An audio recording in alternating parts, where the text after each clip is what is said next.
We begin with Israel launching a major attack inside Iran overnight. Israel targeting Iran's nuclear program, reportedly killing several military leaders. President Trump says he did get a heads up from Israel. Iran's supreme leader quickly vowing to strike back, threatening severe punishment. Stocks on Wall Street down overnight, oil prices rising, and police in New York and other cities now stepping up security around Jewish sites. Let's begin our coverage in Israel. ABC's Marcus Moore is in Tel Aviv. Marcus, good morning.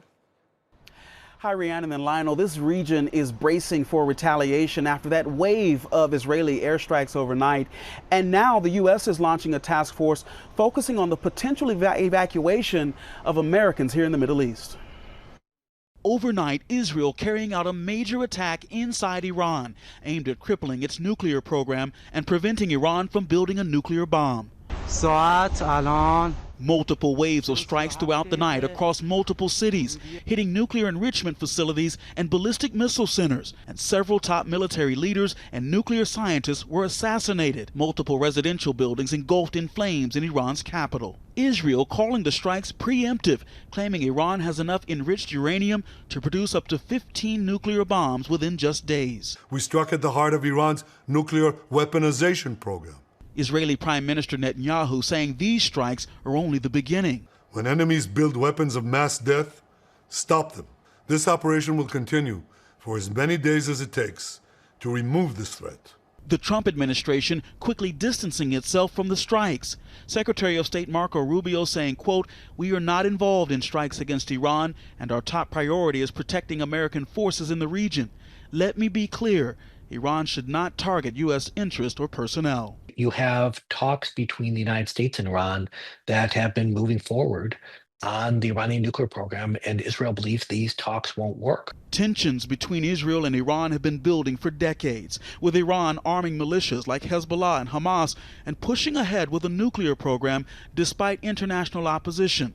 Tensions erupted in 2023 after Iran-backed Hamas attacked Israel on October 7th, sparking the war in Gaza. Iran launching its first ever direct missile attack on Israel during the war. Israel striking back, one of the most direct confrontations between the two nations in years. Then yesterday, a major warning sign. The UN's nuclear watchdog censuring Iran for the first time in 20 years, saying Tehran is failing to explain its uranium activity at multiple sites. President Trump has spent the last 60 days trying to engage with Iran and come up with a deal that was acceptable and would mitigate that risk of crossing the nuclear threshold. And as far I don't have classified intelligence, but it seems evident that a threshold has been crossed, and it is a question of now or never. Iran has a lot of capabilities throughout the Middle East, including where U.S. forces and personnel are stationed. And Iran has shown that it not only can, but will use international terrorism to punish its enemies.